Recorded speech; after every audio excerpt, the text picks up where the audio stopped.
indhaha oo kor loo qaado salaada dhexdeeda xukmuhu hada xukmu ma xalaal ba mise waa xaraam oo markaad tukanaysa aad cirka eegto waxaad doontaba ka eego haddaad doonto cabsiba cirka la eego ma sax baa mise maaha xadiidkaa ka jawaabay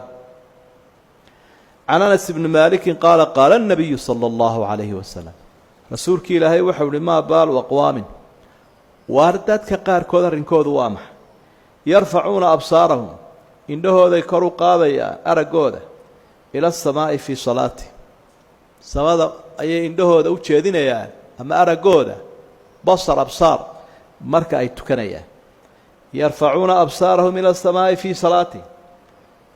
cirkay eegayaan u weeye xaasilku markay tukanayaan war kuwaa warkoodu waa maxay dee